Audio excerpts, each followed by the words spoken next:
the consciousness of the world, I think, and every culture around the world, is this idea of the end of the world. And you can see it in books and films and stories. And I would heartily advise you never to watch that film in the middle. It is the most awful film ever. Well, maybe it is bad, isn't it? I'm glad I've got verification here. And then there's this book series. We'll come on to that a little bit later. But the thing is, in the kind of Christian worldview, this idea of the end of the world is linked really closely to the return of Jesus. The second coming is this idea that's kind of, even in a kind of Jesus-absent culture that we live in now, it really feels like the idea of the second coming is still there. And it's called many things in the Bible: the consummation of all things, the renewal of all things, the end of days, the last trumpet, the restoration of all creation, the second advent. You won't find the phrase the return of the king in the Bible, but you'll find the idea there. That is also a great film, which is worth watching. Anyway, that's another story. But all of this kind of gives us an idea of what it's all about. And what we see in the Old Testament, this phrase, the day of the Lord, is kind of like the dominant phrase that's used. And you know, every day is his. Every minute is his. And yet there is something significant about this day. There is something that is so unlike any other day in all of history. In the New Testament, you find this phrase that Jesus often uses: the coming of the Son of Man.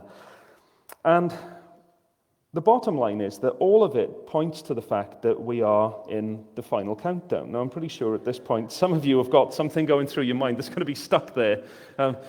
There's just a few notes on there. Doo-doo-doo. Now, I want to give a few caveats this morning, right? It's really important that we set the bar of expectation very low, okay? So here is my bar of low expectation. I don't have all the answers, or indeed many. And I want to say up front, I have no desire to be controversial or contrary. But I know that the reality is that some of what I'm going to say this morning may well rub with some of your previous experience or things that you've kind of held as beliefs up to this point. And the thing is, here's what I want to say. There is nothing more important that you hear from me this morning than this. We should unite and delight over the fact of his coming return and not divide over the details. I may not answer the questions that you're asking this morning. And if you are asking questions and you want to have a chat about it, feel free to come and go toe-to-toe with me. I'd be quite happy for that. It'd be fun. Because we're not going to divide over the details. We are going to delight and unite over the fact of his coming return. And my aim this morning is to give us a kind of healthy scriptural framework for using the scriptures about the end times for the purpose for which they were written. Because here's the thing. We can fall into two equal and opposite errors when it comes to the return of Jesus. We can either ignore it. Now that one's easy to deal with. Don't. There you go. That's point number one. But the obsessing is slightly more difficult to deal with, because where does a healthy interest cross the line and become an obsession? And there are many, many things that we can obsess over when it comes to the second coming. Many facets of the return of Jesus over which we can obsess. And I'm not going to go through all of them. We'd be here for weeks if we did that, okay? So I've just picked out a few that have been, in my personal experience. Some things that have obsessive potential. Now, I've known many Christians who've become obsessed with the second coming of Jesus. It's become their thing. Then it's become the thing. And anyone who doesn't believe what they believe about the thing is a heretic, and crack open the flamethrower, because they've got to be burned. Now, I want to say that this is never meant to be a cause of division. We should delight and unite over the fact of his coming return and not divide over the details. And having views about this isn't bad, right? I'm pretty sure that, if we had if I got you to write a list of what you thought about each of these things, some of you might say, I haven't got a clue what it's all about. But those of you that do hold views, then I'm pretty sure that we would have a whole kind of smorgasbord, a massive buffet of views that we could draw from. And the reality is that those differences don't matter, because we all believe that he's coming back. And that is the important thing. That is the thing that really matters. And so having a healthy view of the return of Jesus, the scriptures that deal with this should be profoundly uniting and encouraging if we approach this rightly. So, first of all then, first obsessive potential, the book of Revelation. Now, this was the first book that I read after becoming a Christian. Huge mistake. Huge. Not reading the book of Revelation, but reading it first. Now, let me paint you a picture. You've just watched a two-part drama, which is kind of highly emotional, and you get to the last 5 minutes, and somebody walks into the room and says, "Why is she doing that? Like, what's going on there? What's happened there?" Like, it would be lunacy, wouldn't it? That's been our experience in fairly recent days. And it's not helpful, because you can't expect to pick up in the last 5 minutes everything that's happened, in the same way as you can't just go to the book of Revelation and then expect to know what it's all about. Like, it's a dumb idea. And I did it. And it wasn't helpful. In order to understand what the book of Revelation is there for, we need to know who wrote it. Who did he write it to? What was the purpose for which he wrote it? And so, like, go into the introduction. The revelation from Jesus Christ, which God gave him to show his servants what must soon take place. He made it known by sending his angel to his servant John, who testifies to everything that he saw. And so John is the writer. Jesus reveals something to an angel who reveals it to John so that he can reveal it to the churches. Okay? Now, side note here. It says that he's showing us what must take place soon. Now, you might say, well, he wrote this 2,000 years ago. That's not very soon, is it? And yet, when you think in eternal terms, 2,000 years is a hair's breadth, isn't it? And I think it's also fair to say that we are in the last days. The Bible says that we are in the last days. And fight me for it. It says that we are in the last days, okay? Any time between the crucifixion, resurrection, ascension of Jesus, Pentecost, and the return of Jesus, that's the last days. We're in it, people, okay? So if anybody asks you when are the last days, they're now, okay? So this is soon that we're talking about. So John wrote this. Now, who did he write it to? Well, he wrote it to 7 churches that were in first century Turkey, full of real people just like us. Now, the kind of pattern of the book of Revelation is that Jesus meets with John, gives him his commission. You get 7 letters to these 7 different churches. Chapter 4, all kinds of crazy kicks off until chapter 19. And then chapters 20 and 21 is the end and the new heavens and the new earth. Okay, there you go. Book of Revelation. Band, do you want to come up? Right, I think we're done. That's all you need to know. But these 7 churches in Revelation, each of them have got different stuff that's going on. They're under threat. They're experiencing persecution. They're experiencing poverty. Some of them are under pressure to compromise their allegiance, their loyalty to Jesus. Now, every one of these letters, the 7 letters, ends with the phrase, "To the one who conquers," to the one who overcomes. And so, I want to ask you a question. What do you reckon the book of Revelation was written for? What was the purpose of it? Do you think it was written so that we could come up with intricate timelines of the chronology of the return of Jesus?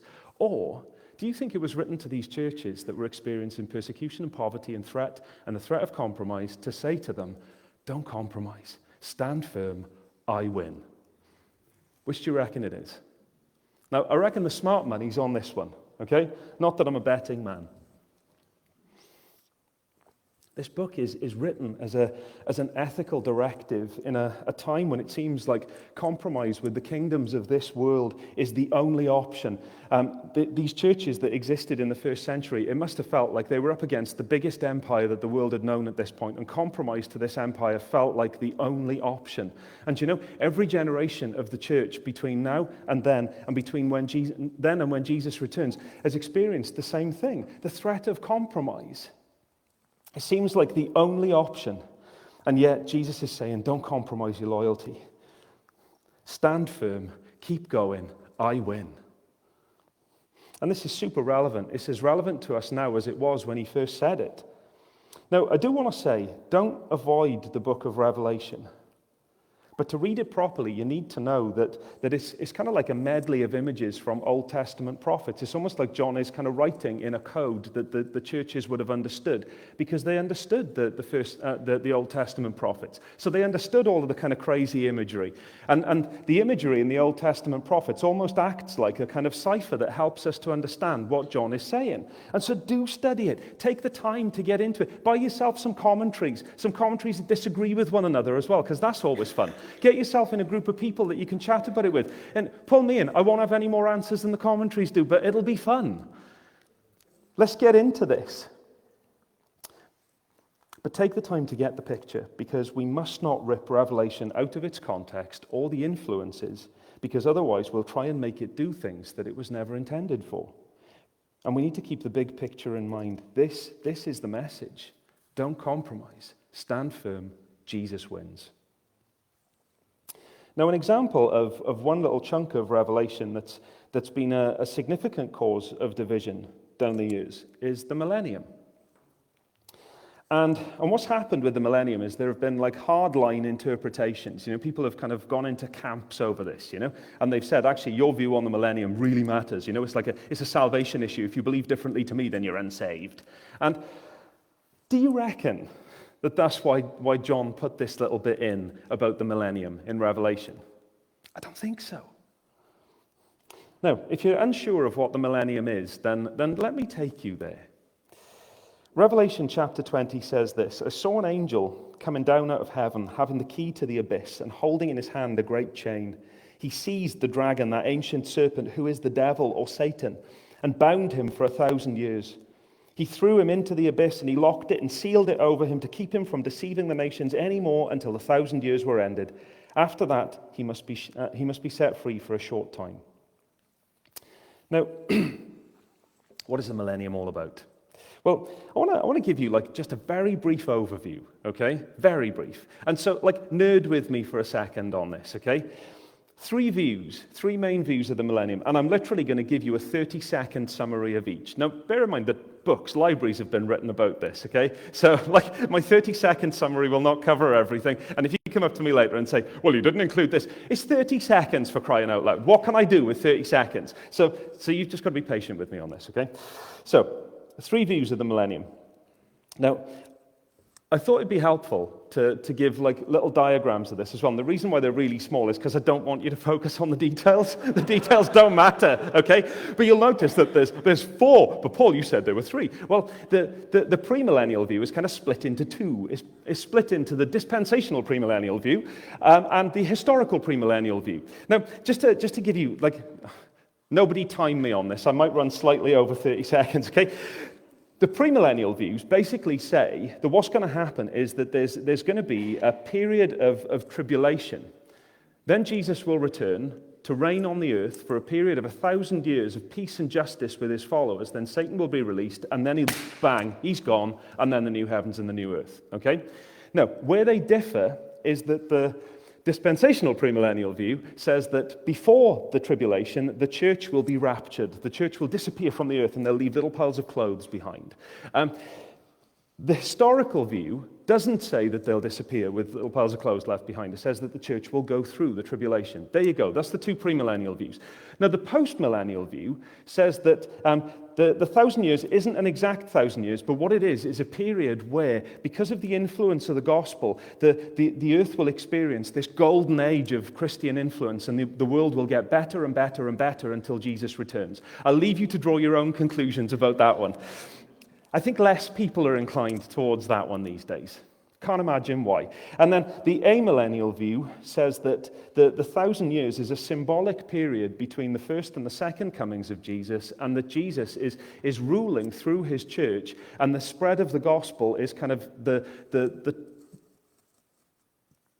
illustration, the demonstration of that rule of Jesus through his church. There we go. Now, one of these may be closest to correct. And objectively, there is a right interpretation of the millennium. But do not let this be a driver or a divider. Because let's think about how a church that is under persecution would receive this. What they've seen is this image of an angel coming down from heaven with a chain and with keys. And then this angel, who isn't even God, but is carrying the authority of God, binds the enemy, the one who has been causing all of the havoc since the Garden of Eden, the one who is underlying all of their persecution, all of the threat, the one who is tempting them to compromise. And this angel grabs this serpent, this beast, throws him into a pit, chains him in there, so he can't get out until he is allowed out. This one does not have authority. And if this one does not have authority, then church, whilst it might seem the compromise to him and his ways is the only option, don't compromise. Stand firm. Jesus wins. That's the message. Now, you might ask, so Paul, what is your view on the millennium? It's not important. It's not important what I think. Now, if I were to stand up here and say, Jesus isn't really going to return, it's a metaphorical return, pull me down, get the flamethrower out. That matters. My view would matter at that point. But you know, on this one thing, I do have a view, and if you want to know, I'm happy to chat. But what matters more is that we unite and delight over the fact of his coming return, and we do not divide over the details. Now, the next thing, oh my goodness, why did I put this in? You know, you have that moment of regret. Okay, I'm off. I'll see you later. Mark of the beast. Now, where does the mark of the beast come from? Revelation chapter 13 says this. The second beast was given power to give breath to the image of the first beast, so that the image could speak and cause all who refused to worship the image to be killed. It also forced all people, great and small, rich and poor, free and slave, to receive a mark on their right hands and on their foreheads, so that they could not buy or sell unless they had the mark, which is the name of the beast or its number.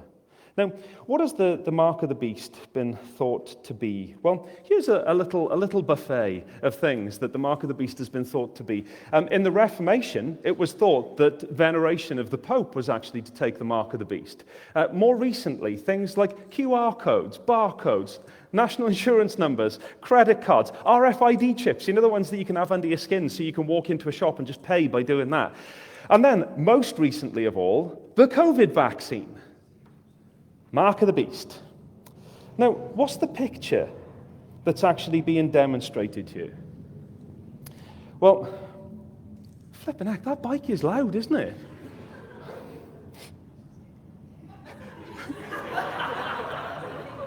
What? It is. My goodness, what timing. Do you know, actually, I'm going to shout now. Wow, I'm claiming that minute back from my time, all right? The picture of the beast is pulling from Daniel in the Old Testament. And Daniel gave this picture of four beasts that came up out of the sea. And they were inhumane, they were chaotic, they were ferocious. And these beasts were representatives of human empires that were opposed to the rule of God. And so then where you see beast in Revelation, it's all about this picture of a human empire that is opposed, or a human rule that is opposed to the rulership of God. And now to take the mark is to say, I am allied, I am in allegiance with this power. And it's not something that's done unwittingly. It's not something that we do by accident. It reflects a choice to give allegiance to. And we see this later in Revelation, because a couple of times in Revelation, John kind of compares and contrasts here. And he says that there are those who bear the mark of the beast on their foreheads because they've given allegiance to the beast and the worldly powers. But then the people of Jesus, they bear the mark of God on their foreheads. They bear his name. And so it's a mark of allegiance. Who do you belong to? Who have you given your faithful allegiance to? And so it's a choice between allegiance to Jesus or allegiance to these worldly powers, whether they be religious or economic. And there will be suffering. There will be a cost for allying ourselves with Jesus over the worldly powers. There's a cost, and we see this even around the world now, where for people to own the name of Jesus is to lose social standing, economic standing, to lose jobs, to lose liberty, and even to lose lives. But here's the thing. The end of Revelation, the beast is ultimately defeated and destroyed forever. So don't compromise. Stand firm. Jesus wins. Now, so far, you know, on all of those things, I get that there are a variety of opinions. There are different things that people think about these things, and that's fair enough. But there's one thing that I do have very little patience for, And that is people who say that they can, with pinpoint accuracy, predict when Jesus is going to return. They produce detailed timelines and secret codes. At the same time as I read the book of Revelation, I read a book called The Late Great Planet Earth by a guy called Hal Lindsey, and he picked apart all of the prophecies in the Bible about the end times, and he said that Jesus would return in the 1980s. I was reading this in the early 90s. You've got the Jehovah's Witnesses who said that Jesus returned in 1918. You've got, this is just a small smidgen of the people that have predicted exact dates. Pat Robertson, who started CBN, the Christian Broadcasting Network, he said that Jesus would return in 1976, 1982. It gets awkward, doesn't it? And you want to say, people, just stop it. Stop it. I've got so little patience for this because this is what Jesus says. Who am I going to choose? Am I going to choose these people who say, well, I've picked apart the codes and I know what the codes mean, or am I going to go with Jesus? I'm going to go with Jesus because he says you do not know the day or hour, so keep watch. And if you don't know when it could be, that means that it could be any time. Therefore, don't compromise. Stand firm. Jesus wins. Now, there could be many more things that we could look at this morning, but I only want to look at one more thing that has kind of obsessive potential for us before we think about how do we live in the light of the fact that Jesus is coming back. And it's this one. The idea of being left behind. Now, this idea of being left behind, it comes from a particular version of the rapture, which didn't actually appear in church theology until around the 1830s. So it's not even like a teenager in terms of theological views. It's a relatively recent thing. And it was popularized by a series of books, and I can't remember for the life of me what it was called. But anyway, what I'm about to say, I don't want to tread on any toes. There's been a time in my life where actually I held to this view myself. And so, this isn't, poking or pointing. I think it's just to provoke some questions. Back last year when we still had a leaking pantry roof, I came down from my office one day, and this is what I found. So Dylan was patching up some holes, and the way that it was sat, it was even like his watch had been on his wrist, and then poof, Dylan had gone. And that initial moment of panic, maybe I've got this wrong. But this is the kind of picture that we get, And this idea of the church being poof and leaving behind piles of clothes, that's something that is drawn from a couple of scriptures that kind of get merged together. But the main one is the one that we read together earlier on, from Matthew 24, where Jesus said, 2 men will be in the field, one will be taken and the other left. 2 women will be grinding with a hand mill, one will be taken and the other left. And so that seems clear, doesn't it? That Jesus returns, he takes those he wants and he leaves behind the others. But when we read the rest of that passage in context, we need to see who it is that's being taken and who it is that's being left behind. He says, about that day or hour, no one knows, not even the angels in heaven, nor the Son, but only the Father. As it was in the days of Noah, so it will be at the coming of the Son of Man. For in the days before the flood, and this is the key thing here, this is the comparison with the flood. In the days before the flood, people were eating and drinking and marrying and giving in marriage up to the day Noah entered the ark, and they knew nothing about what would happen until the flood came and took them all away. That is how it will be at the coming of the Son of Man. 2 men will be in a field, one will be taken, and the other will be left. 2 women will be grinding with a mill, one will be taken, and the other left. Answer me the question. Would you want to be taken or left behind in that scenario? Left behind. When we compare this with the flood, and I don't know if any of you saw the footage of the floods in Valencia a couple of weeks back. Horrific. And when the floodwaters came, suddenly the things that it carried with them, and it was only the things that had kind of strong roots that were held down. A friend of ours, Heather, has written this book where she's illustrated a bunch of the Psalms, and she illustrated Psalm 1, which talks about the people who are rooted in God, who delight in Him, who've given their allegiance to Him. And it describes those people who are in God as this. He's like a tree planted by streams of water that yields its fruit in season, and its leaf does not wither. In all that he does, he prospers. That idea of a tree being rooted is established, it's strong. Then it goes on to say, the wicked are not so, but are like the chaff that the wind drives away. Therefore, the unrighteous will not stand in the judgment, nor sinners in the congregation of the righteous. And Heather drew this picture where you've got these people. The ones that are held down are the ones that are rooted and grounded in the life of Jesus. They've got the life of his righteousness in them that holds them down. And so actually, it's those that don't have the life of Jesus are almost like weightless chaff that just get taken away. And so again, the message here is don't compromise. Stand firm. Jesus wins. And so, on this spectrum here, between these extremes, we want to be plumb center. We want to be ready. Jesus says that it's important that we know the signs of the times. And so do that. Study the scriptures. Study what the scriptures have to say about the return of Jesus and the signs that he says will be there. Study the world that we live in right now. Look for those signs. And be ready.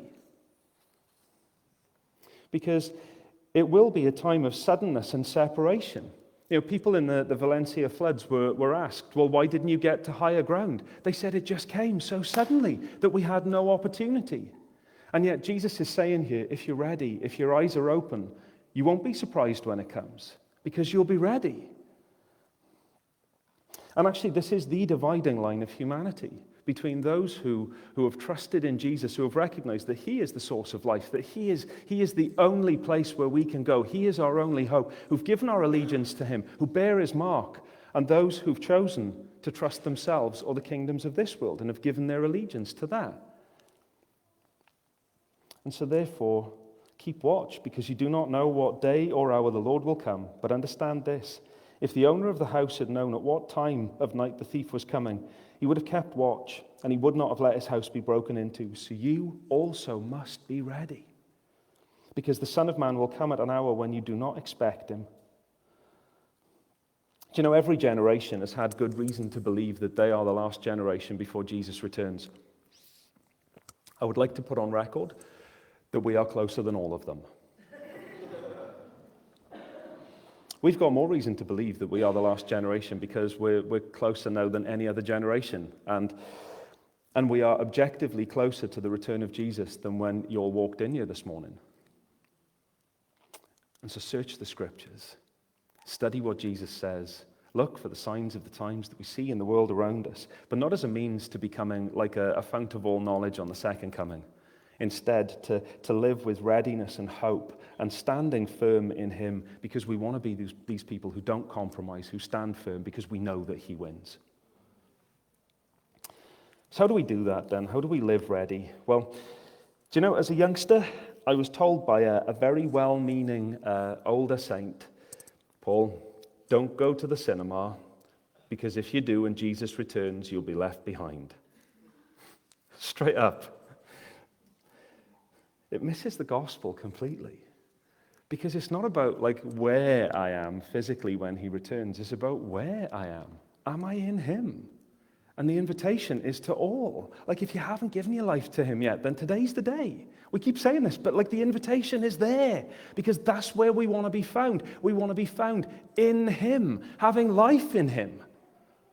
And the thing is, if we get that, and if we get the good news of God's grace, if we have received the gracious gift of life in Jesus, then what that does is if we're walking this way, it gives us a change of orientation. We're no longer looking to life in this world to be the thing that satisfies us. We're looking to him, and we're looking to the age to come to be where we find our satisfaction and our joy and our life.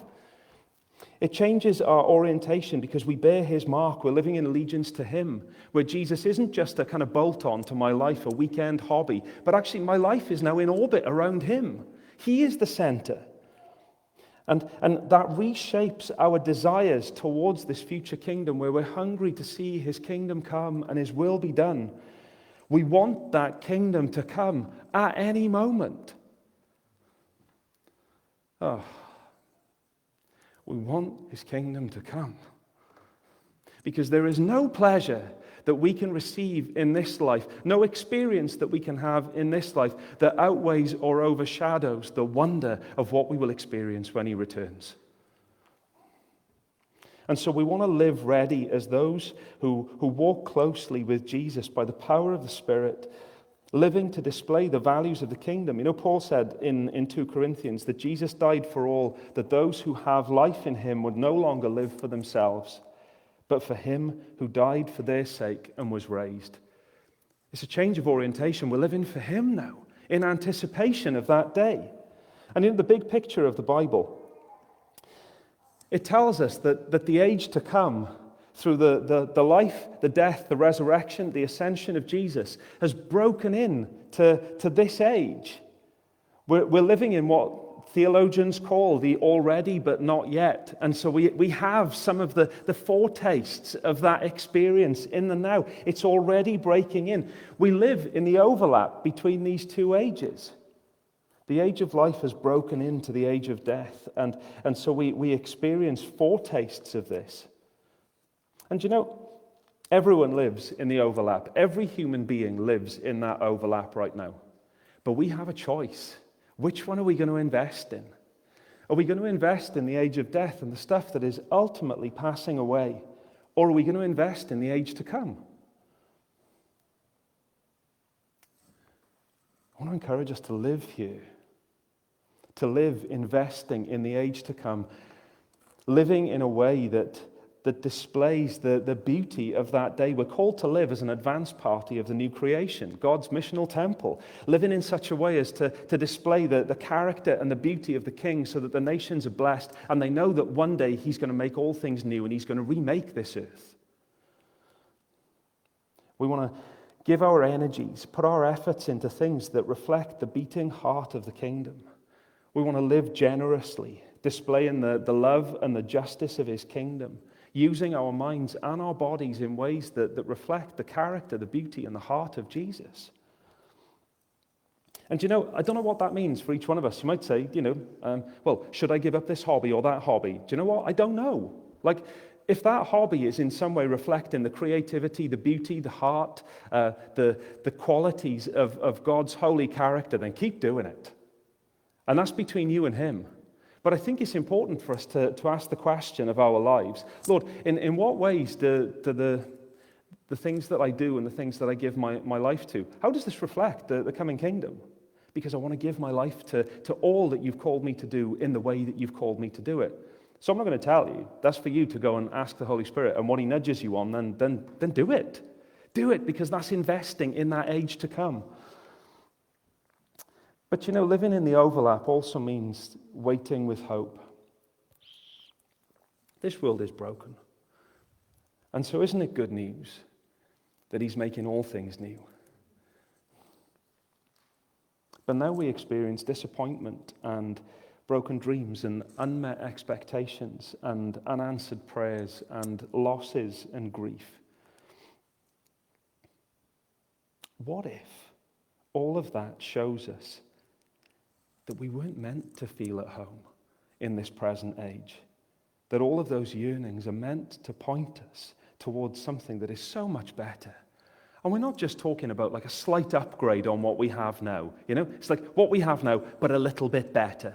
We're talking about something that is unspeakably glorious and beautiful and untaintable and whole and holy and wonderful, forever in the presence of the one who is life and love himself. You know, the final destination that we're heading towards is this. I did not see a temple in the city because the Lord God Almighty and the Lamb are its temple. The city does not need the sun or the moon to shine on it, for the glory of God gives it light, and the Lamb is its lamp. The nations will walk by its light, and the kings of the earth will bring their splendor into it. On no day will its gates ever be shut, for there will be no night there. The glory and honor of the nations will be brought into it. Nothing impure will ever enter it, nor will anyone who does what is shameful or deceitful, but only those whose names are written in the Lamb's book of life. Something that caught my eye this week was, why are the gates not shut? It says the gates are not shut, for there will be no night there. What happens in the night? There are shadows and darkness and things that hide and things that can harm and fears that lurk. No need to shut the gates because there's nothing to be afraid of anymore. No more need for fear. Oh my goodness. You are surrounded by the ultimate protector. You are in the presence of life and love itself.